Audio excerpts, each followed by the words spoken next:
Gracias, Álvaro, por estar con nosotros. Este tema del testamento político del presidente.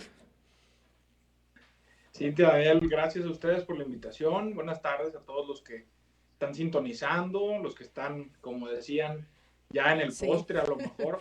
Pues a ver si no se atragantan con lo que vamos a decir A ahorita, ver. ándale. porque, porque qué bárbaro. Entonces, la semana pasada, el presidente de la República entró, pasó una noche en el hospital militar, ahí ya todos nos enteramos, trascendió la noticia, una supuesta intervención de rutina, algo que supuestamente ya estaba programado, varios errores de comunicación institucional por parte de la Presidencia de la República, avisando tarde, con información encontrada, en un momento lo hace el vocero de la Presidencia, más noche confirma la intervención, el cateterismo, Secretaría de Gobernación, en fin, yo creo que fue sin lugar a dudas una crisis de comunicación institucional, pero que al poco tiempo la apaciguaron, ¿no? Ya el sábado teníamos al presidente haciendo un video Sí. diciendo que estaba en su casa, etcétera. Y ahí fue precisamente donde el presidente López Obrador anunció, informó que tiene preparado por si llega a faltar, es decir, por si llega a morir, por se pone mal su estado de salud, lo que fuera, que ya tiene preparado un testamento político. A ver, ya de entrada, aquí hay varias cosas que Inconsistencias. debemos analizar. Así es, y que tenemos que analizar porque no pueden pasar desapercibidas. En primer lugar, ¿por qué es el propio presidente quien habla de una posible ausencia? Es decir, ¿cuál es el estado real de la salud del presidente en la que se ve, que no estamos enterados los ciudadanos, como es lógico, en la que se ve la necesidad de hacer un testamento político? Y además dice el presidente que el testamento tiene como propósito, dos consecuencias prácticas muy concretas.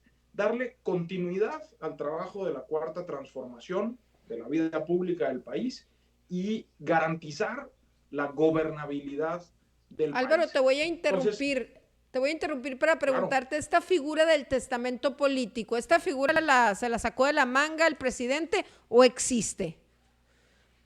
esta figura del testamento político es una suerte, es una especie, tipo de literatura política que generalmente la han hecho en distintos países del mundo, en distintos momentos de la historia política del mundo, sobre todo líderes políticos, y con esto se corre el riesgo de decir la pregunta del millón, ¿no? Y el presidente Andrés Manuel López Obrador es un tirano, es un dictador. Yo no quisiera caer en esa dinámica, además porque podemos describir algunos puntos por los que no lo es, pero ¿quiénes son los que hacen testamento político o los que han hecho a lo largo de la historia un testamento político? Líderes políticos de países, de comunidades, que sienten un apoyo tan grande de los ciudadanos, tan grande de los electores, que se ven en la necesidad, pues precisamente, de dar continuidad a su proyecto político.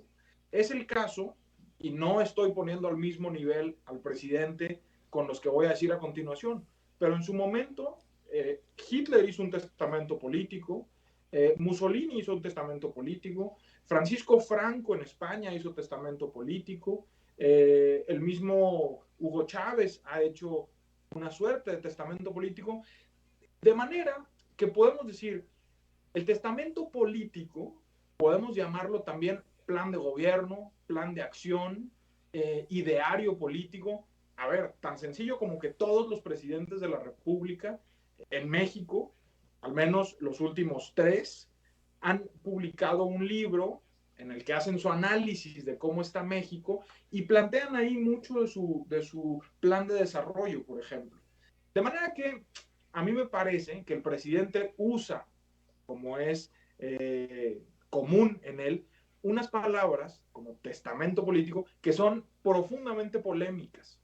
¿Por qué? Pues para, por ejemplo, no centrar la atención en la salud del presidente.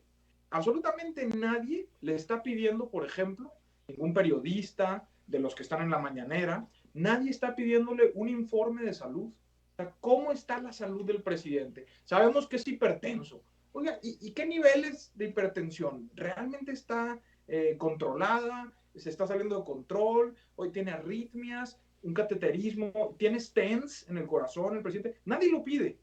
Todos están más bien metidos en esta dinámica, es decir, de hablar de lo que el presidente quiere que hablemos. Aquí nos tiene. Entonces, es profundamente provocador en ese sentido, ¿no? Y la otra cosa que a mí me parece gravísima y pues fuera de la realidad es esta idea de darle continuidad y gobernabilidad.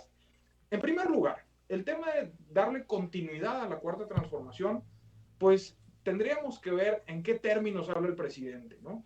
Porque, y como ya sucederá este año con la consulta, pues ver si los ciudadanos queremos o no continuidad de este régimen político. Y el segundo lugar, que dice gobernabilidad, yo me pregunto, en serio, y le pregunto evidentemente a todos los radioescuchas, ¿de qué demonios está hablando el presidente cuando habla de asegurar la gobernabilidad del gobierno de la cuarta transformación?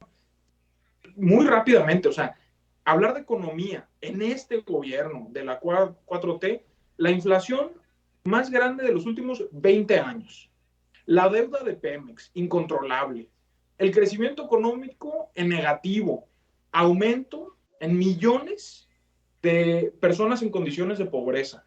Ayer se publicó el informe de Transparencia Internacional de los países más corruptos del mundo. En seguridad, pues, ¿qué les decimos? Y es ¿No? que Hay que así lo voltear a ver. recibí, dice, así me lo dejaron y que no ha podido cambiar. Híjole, pero es que de verdad, en prácticamente 3 años de gobierno, con mayoría en el Senado, con mayoría en la Cámara, con mayoría ya en las gubernaturas, ese argumento se cae solito. Sí. ¿Por qué? Porque decir herramientas, recursos, en actores políticos, en popularidad, tiene todo, tiene lo que quiere. Ya a mí me parece que es un tema de voluntad política, es decir, de verdad querer cambiar las cosas, y en segundo lugar, de capacidad. Cosas que el presidente parece que no quiere y parece que no sabe. Creo que son temas, híjole, pues muy, muy delicados, y con esos resultados, yo diría, ¿de qué gobernabilidad está hablando? Porque pues no queda claro, ¿no? Tuvo que venir la semana pasada la secretaria de Energía de Estados Unidos, y eso es lo que decían algunos, ¿no? Que si existe el cateterismo de rutina, dicen, no, el cateterismo de rutina es solamente cuando te pone una recia la secretaria de Energía, sí, y cuando uno hace berrinches que no sabe controlar, ¿no? Oye, que no hay dinero. Decir, oye, el Tren Maya, acaban de decir que va a haber un sobreprecio del 43%, ¿no? Que talaron sin querer, por un error, más de 22,000 árboles. Es decir, es una barbaridad lo que han hecho estos, y todavía que digan que un testamento político va a garantizar la gobernabilidad, yo no sé de qué época, de qué país y en qué condiciones, porque lo que hoy está demostrando el presidente es más bien una incapacidad para gobernar. Y es verdad, estamos en un contexto de pandemia mundial, de pandemia, de desaceleración económica mundial. Hay inflación en Estados Unidos, ahorita hay inflación en México. Es verdad, todos esos factores golpean, impactan, pero también es tiempo, también es momento de que el presidente asuma, ¿no?, que él es el presidente. De hecho, un tema ahí que es muy importante, creo, es, a mí me preocupa el tema de cómo este gobierno ha querido, o más bien, ha ido fraccionando a muchas instituciones. Y el presidente, más que nunca, tiene muchísimo poder, muchísimo, más que otros presidentes. ¿Por qué? Porque ahorita estamos viviendo lo que los politólogos llaman un hiperpresidencialismo. Cuando el presidente tiene facultades metaconstitucionales, cuando de hecho tiene más atribuciones de las que únicamente la ley le permite, pues ahí estamos hablando del hiperpresidencialismo. Este presidente, lo leía la semana pasada en un libro de Krause, Crítica al Poder Presidencial, es el que más ha acumulado poder político, poder económico en los últimos años. Y es tremendo lo que le ha hecho a distintas instituciones. cómo le ha golpeado, por ejemplo, al INE, cómo ha golpeado a la educación. Voltemos a ver lo que está pasando en el CIDE, por ejemplo. Y eran sectores que curiosamente se habían siempre manifestado a favor de López Obrador.